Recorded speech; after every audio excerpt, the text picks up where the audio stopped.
Bien, j'ai partagé une vidéo la semaine dernière, c'était une vidéo de The Voice of Reason, Alex, qui nous expliquait, nous donnait des raisons pour lesquelles les catholiques aiment beaucoup la Vierge Marie. Il a donné 7 grands points pour lesquels les catholiques aiment beaucoup la Vierge Marie. Ce sont des points bibliques, ok? Il y a beaucoup qui n'ont pas compris le message parce que le message était en anglais. Donc j'ai promis de faire une vidéo où j'explique un tout petit peu ce qu'il dit dans cette vidéo-là. Donc, je tiens à mes promesses, je suis là pour ça. Restez jusqu'à la fin parce que ces points étaient superbement bien détaillés. Et ce sont des points bibliques. Vraiment, tu ne vas même pas t'en rendre compte que... écoute cette vidéo jusqu'à la fin. Tu comprends? Le tout premier point que Alex a abordé dans cette vidéo, il dit que la Vierge Marie est unique. Écoutons. That has ever lived, that has ever existed, because she has a unique relationship to Jesus Christ. Mary is the only human being that can ever say that she gave God something that he didn't have, according to his will, right? It was God's will. God created Mary, created her perfectly, and God wanted a woman to participate in the redemption of mankind. Voilà. Donc, il dit que la Vierge Marie est unique. C'est la seule femme, la seule personne au monde qui peut dire qu'elle a donné quelque chose à Dieu que Dieu n'avait pas. Et ceci pas par son propre pouvoir, hein, pas par sa propre force. C'est Dieu qui a permis cela. Tu vois, Jésus est venu par son oui. Quand elle a dit oui à l'ange, le Seigneur Jésus s'est formé dans son ventre. La chair que le Seigneur Jésus avait, le corps que le Seigneur Jésus avait, cette humanité, parce que le Seigneur était fully human, il était complètement humain et complètement Dieu en fait. Il n'y a pas qu'il n'était pas, il était demi-humain, demi-Dieu, non. Il était complètement humain, fully human and fully God. Et ce côté humain que le Seigneur a, il a été formé dans le ventre de la Vierge Marie. Donc c'est la seule, elle est unique en son genre, c'est la seule qui peut dire qu'elle a donné quelque chose à Dieu. Ok? Elle a, quand Jésus est arrivé dans ce monde, il était tout bébé. Il était sans défense. C'est elle qui l'a allaité, notre Seigneur, sont les chrétiens. Si on aime notre Seigneur Jésus-Christ, c'est la seule femme qui a allaité. Donc le Seigneur a pris son lait. Can you believe it? Elle a nettoyé notre Seigneur. Elle s'est occupée de lui. Elle lui a appris à marcher. Elle lui a appris you know, tous ces basic trucs que la mère apprend à l'enfant. La Vierge Marie a appris ça à Jésus. Tu peux dire que non, il était Dieu, il pouvait faire tout ça. Non, le Seigneur, Dieu aurait pu choisir de venir dans ce monde, de sauter du ciel, venir en bas et dire que voilà, je suis votre Dieu, je suis venu pour vous sauver. Mais il a choisi de venir de cette manière en tant que bébé. Et notre salvation, notre salut est passé par cette femme. Ce n'est pas elle qui nous sauve, mais notre salut, qui est le Seigneur Jésus-Christ, est passé par elle. Donc, it's a big deal. Voilà pourquoi dans la Bible, il est dit dans Luc 1, verset 48, que toutes les générations m'appelleront bienheureuse. Like, toutes les générations. La Vierge Marie affirme cela. Donc, je ne sais pas de quelle génération certains se trouvent où ils ne veulent pas l'appeler bienheureuse en fait. Toute génération. Donc, si tu es chrétien, tu dois appeler la Vierge Marie bienheureuse. Deuxième point que Alex a énoncé, c'est le règne de David, que le Seigneur Jésus est donc c'est lui qui a succédé au trône de David. Écoute. Jesus is the new, eternal, forever Davidic king, right? Well, when you go to the Old Testament and you read the Old Testament and you go and you read during the Davidic kingdom, you see something fascinating. The king of Israel had his queen. Who was the queen of Israel? I have no idea. The queen of Israel, the queen of God's people, was always the mother of the king. The mother of the king was the queen. And God's people, they would actually go to the queen because she's the queen.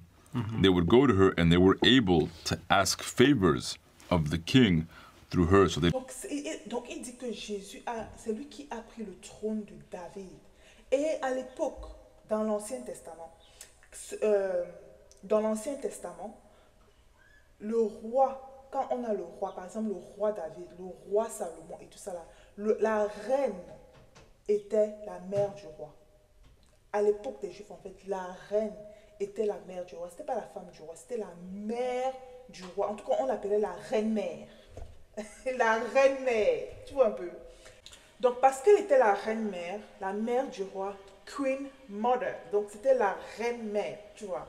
Les gens passaient par elle pour pouvoir atteindre le roi. Les gens passaient par elle pour pouvoir demander des faveurs. Pour que la mère aille demander ses faveurs à son fils. Et ça va pouvoir peut-être adoucir le cœur de son fils, I don't know, mais elle était utilisée comme intercesseuse, tu vois un peu. Et c'est bien, je vais te lire cette parole de l'Ancien Testament parce que j'ai vu des commentaires où quelqu'un disait que jamais. C'est la femme du roi qui est reine, ok? Moi je te dis alors que la mère du roi dans l'Ancien Testament était considérée comme reine et avait un grand pouvoir. Et ça se voit en fait dans le règne de Salomon. Je vais vous lire cette partie dans la Bible là. Allez dans 1 roi, verset 2, 1 roi 2, verset 13, et puis je vais lire. Je lis. Adonijah, fils de Haggith, alla vers Bathsheba, la mère de Salomon. Elle lui dit, viens-tu avec des intentions paisibles? Il répondit, oui. Et il ajouta, j'ai un mot à te dire. Elle dit, parle. Et il dit, tu sais que la royauté m'appartenait et que tout Israël portait ses regards sur moi pour me faire régner. Mais la royauté a tourné et elle est échue à mon frère parce que l'Éternel la lui a donnée. Maintenant, je te demande une chose, ne me la refuse pas. Elle lui répondit, parle. Et il dit, dis, je te prie au roi Salomon, car il ne te refusera pas. Qu'il me donne pour femme Abishag la Sunamite. Et Bathsheba dit, bien, je parlerai pour toi au roi. Bathsheba se rendit auprès du roi Salomon pour lui parler en faveur d'Adonijah. Tu comprends ça? Donc la mère du roi était utilisée comme celle-là qui va vers le roi pour obtenir des faveurs. Et le roi ne refusait, si c'était vraiment un roi qui craint le Seigneur, il ne refusait rien à sa mère. Si la demande en fait que la mère vienne avec, là, il ne refusait rien. D'ailleurs, ça se voit. Écoutez un peu, hein. On continue. Le roi se leva pour aller à sa rencontre et il se prosterna devant elle. Le roi Salomon va à la rencontre de sa mère. Il se prosterne devant sa mère. Aïe! En tout cas, moi, quand je lisais ça, là, ça me faisait chichi. Le cœur se dit. Tu comprends ça? Écoutons, continuons. Le roi se leva pour aller à sa rencontre. Il se prosterna devant elle et il s'assit sur son trône. On plaça un siège pour la mère du roi et elle s'assit à sa droite. Puis elle dit, j'ai une petite demande à te faire. Ne me la refuse pas. Et le roi lui dit, demande ma mère, car je ne te refuserai pas. Vous comprenez ça? À l'époque des Juifs, la mère du roi avait une très grande place. Et Jésus a hérité du trône de David. Tu comprends ça? Ça veut dire que le Seigneur n'est pas venu, Jésus n'est pas venu pour abolir tout ce qui se passait dans l'Ancien Testament. Il est venu pour accomplir. Et de la même manière qu'à l'époque, dans le règne de David, il y avait une reine-mère, dans le règne que Jésus a en ce moment-là, il y a une reine-mère. Et la reine-mère, c'est qui? C'est la mère de Jésus. Qui est qui? La Vierge Marie. Voilà pourquoi les catholiques passent par elle pour lui demander une faveur. Pour passer, en fait, on passe par elle pour demander des faveurs à son fils. Donc, elle est comme une intercesseuse. Ok? Ce n'est pas la Vierge Marie. Le full stop, en fait, ne s'arrête pas à la Vierge Marie. On vient voir la Vierge Marie pour qu'elle aille voir son fils. Ok? Pour qu'elle aille voir son fils. Ça se trouve au mariage à Cana. Quand les gens viennent voir Marie et lui disent qu'il n'y a plus de vin, qu'est-ce qu'elle fait? Elle va voir son fils. Son fils lui dit quoi? Mais femme, qui as-tu entre toi et moi? Mon heure n'est pas encore arrivée. Malgré que son heure n'est pas encore arrivée, Jésus ne refuse rien à sa mère. Exactement comme le roi dans l'Ancien Testament. Il ne refuse pas à sa mère. Donc quand Marie vient lui dire, il n'y a plus de vin, Jésus dit que mais mon heure n'est pas encore arrivée, mais il fait le miracle. Il opère le miracle. Et c'est à travers ce miracle que ses disciples ont cru en lui. Est-ce que c'est pas beau en fait? Vous voyez, donc il a énoncé ça dans son deuxième point. Le troisième point qu'il a énoncé, c'est que Jésus est comme le mari. Il le dit dans la Bible, il dit qu'il est le mari et nous sommes de bride. L'église est de bride. Tu comprends? Donc Jésus est le mari et l'église est la femme du Christ. Tu vois un peu, elle est la femme du Christ. Donc, quand un homme et une femme se rencontrent, ce n'est pas que l'union se fait entre eux, l'homme et la femme uniquement, c'est entre les familles. Voilà pourquoi il a dit, écoutons. Get married to someone, right? We're talking about our relationship to Jesus is that of bridegroom and bride. When you get married, it's not just two people that come together, it's two families that come together. Right? Our relationship with Jesus is so rich, it's so beautiful, it's so full, so complete, that we don't just have a relationship with him, we have a relationship with his mom. Il dit ceci que ces deux familles, donc notre relation avec le Christ est tellement complète, elle est tellement réelle, elle est tellement pleine que ce n'est pas seulement avec Jésus que nous avons une relation. Nous avons également une relation avec sa mère. Ok? Nous avons une relation avec sa mère. Ce n'est pas que quand un mari et une femme se rencontrent, viennent ensemble, ce n'est pas que l'homme et la femme uniquement qui se marient. C'est toute la famille. C'est toutes ces deux familles qui se mettent ensemble. Donc on ne peut pas prendre Jésus et refuser sa mère. It's just impossible. Ok? Et c'est ce que Alex a également énoncé dans son troisième point. Le quatrième point, il parle de Adam et Ève. Il dit que Jésus est le nouveau Adam. Et ça se voit dans 1 Corinthiens 15, ok? Où on nous parle de Jésus comme étant celui qui vient accomplir, en fait, comme tous les hommes ont été déchus en Adam, tous les hommes sont également sauvés en Jésus. Jésus est le nouveau Adam.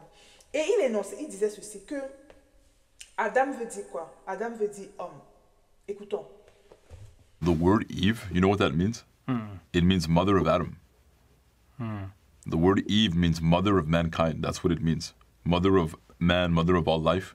1 Corinthians 15, St. Paul tells us that Jesus is the new Adam or the second Adam.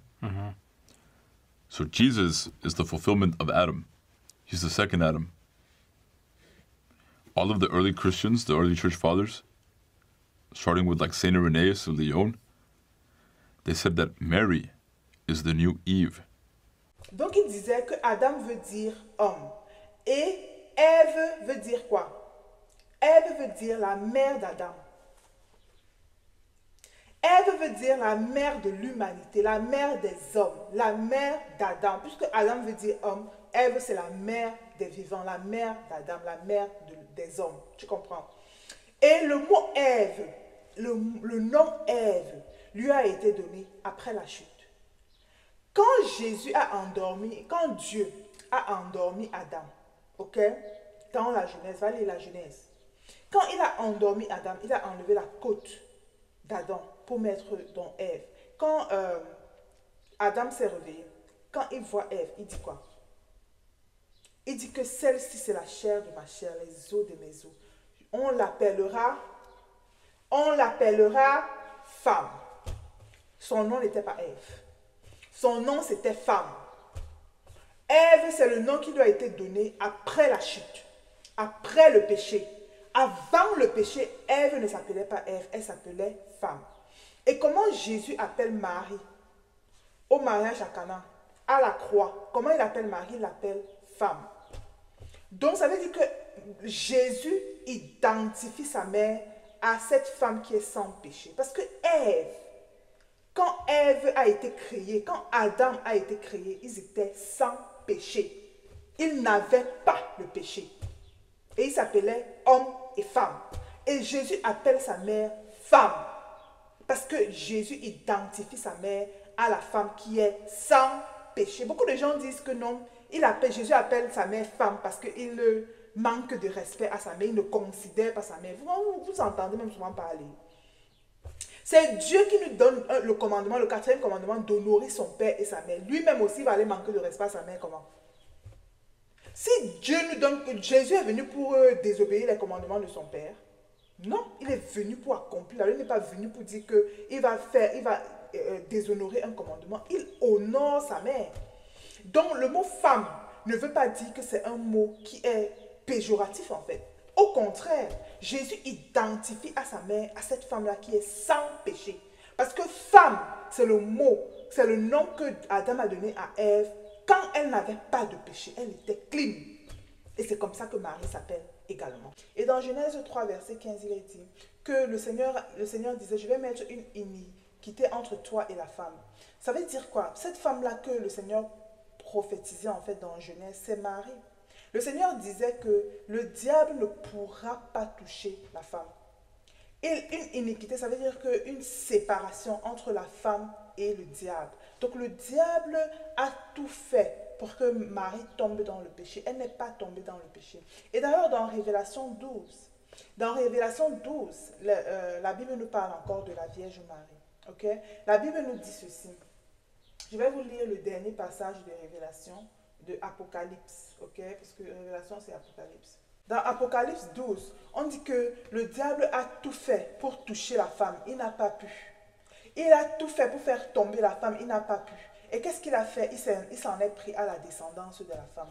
Je lis Apocalypse 12, verset 17. On dit, et le dragon fut irrité contre la femme, et il s'en alla faire la guerre au reste de sa postérité, à ceux qui gardent les commandements de Dieu et qui ont le témoignage de Jésus. La postérité de la femme, c'est qui? C'est ceux qui gardent les commandements de Dieu et qui ont le témoignage de Jésus. C'est ceux-là que le diable recherche.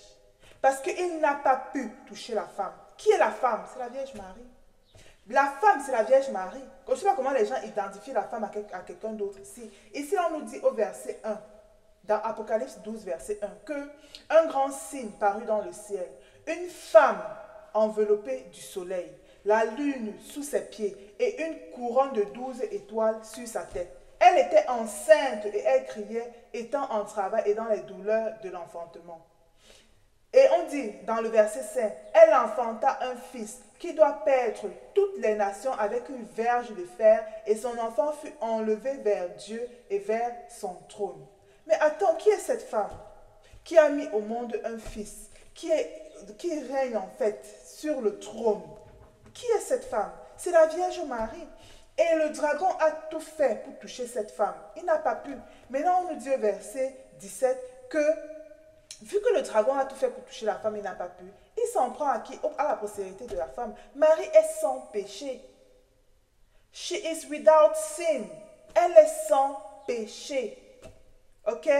Et c'est comme ça que le Seigneur l'appelle. Le Seigneur l'appelle femme. Au mariage à Canaan, il lui dit femme.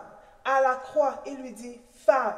Femme, c'est cette Ève-là. C'est Ève qui était sans péché. Donc Marie est la nouvelle Ève. Si Jésus est le nouveau Adam. Et c'est ce que Alex énonçait dans sa vidéo. Le troisième, c'est quoi le quatrième épreuve? Je continue seulement. Il a également parlé de la croix. Oh, c'est le passage qui m'a fait le plus plaisir. Écoutons. All of the apostles, with the exception of John, they all left Jesus when he needed them the most. His closest friends, they left him.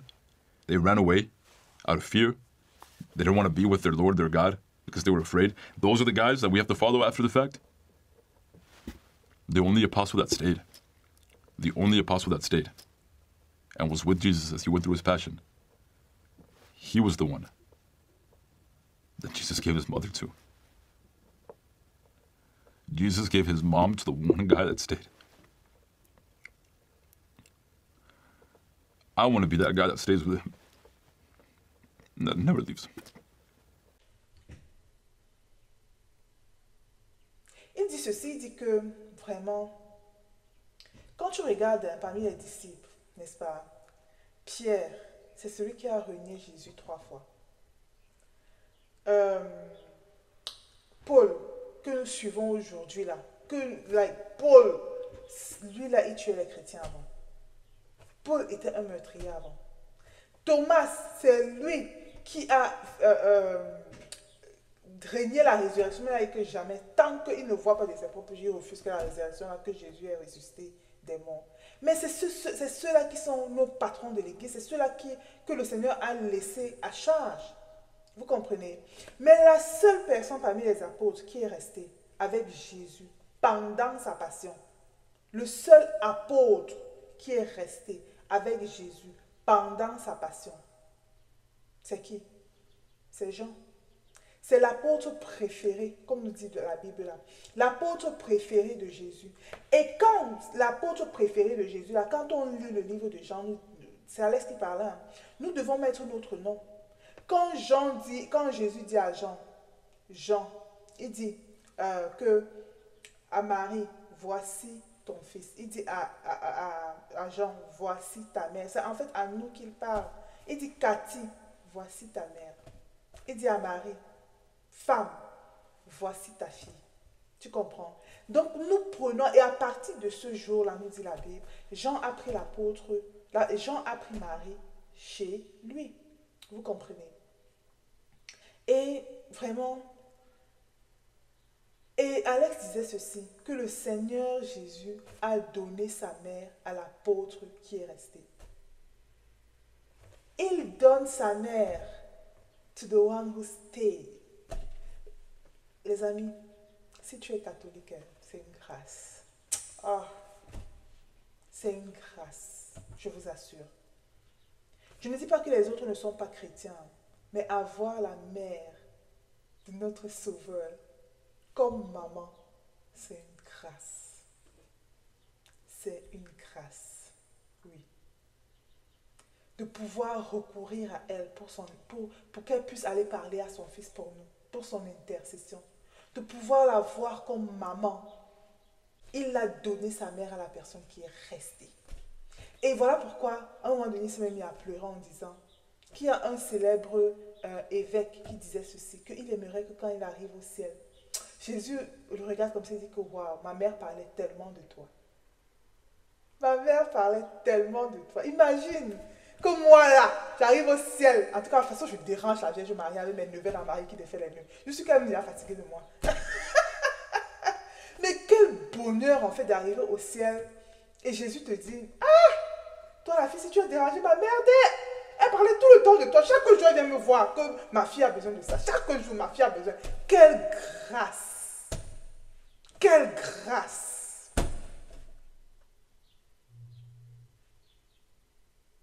Bref, cette vidéo m'a tellement fait pleurer que je me disais, waouh! Waouh, j'ai besoin de partager ça cru, que vous sentez les émotions de ce gars. Mais il y a beaucoup qui n'ont pas compris l'anglais, donc j'ai préféré traduire comme ça. C'est une grâce d'avoir Marie. C'est une grâce de l'avoir comme maman. Vraiment. Moi, je dis toujours aux gens des églises de réveil que même si c'est que vous ne comprenez pas ce que les catholiques font avec la Vierge Marie, là, ne l'insultez pas. Vraiment, il y a des gens qui parlent de la sirène des eaux, de ceci, de cela. Ah! L'autre là, moi, ça me dépasse. Donc, Marie est une grâce. C'est vraiment... Prends-la chez toi. Le Seigneur Jésus nous demande de prendre sa maman, en fait, chez nous. Et il a donné sa maman à qui? À l'apôtre qui est resté. L'apôtre il était là à la croix. Marie était là à la croix. Aucun des deux n'est parti. Ils ont passé la passion du Seigneur Jésus-Christ jusqu'au bout. Et avant de mourir, le Seigneur Jésus-Christ nous a donné sa maman. Il nous a tout donné. Tout. Tout. Il nous donne son corps. Il nous donne son sang. Il nous donne le salut. Il nous donne tout. Et à la croix, la cerise sur le gâteau qu'il nous donne, c'est sa maman. Oh. Waouh. Voilà, c'était la vidéo d'Alex que je traduisais pour toi. J'espère qu'elle t'a plu. Partage cela à un catholique et même un non-catholique. Parce que je suis sûre qu'il y a beaucoup de versets là que beaucoup ne connaissent pas en fait. Tu comprends? Voilà. Donc, porte-toi bien et on se dit à la prochaine. Bye bye.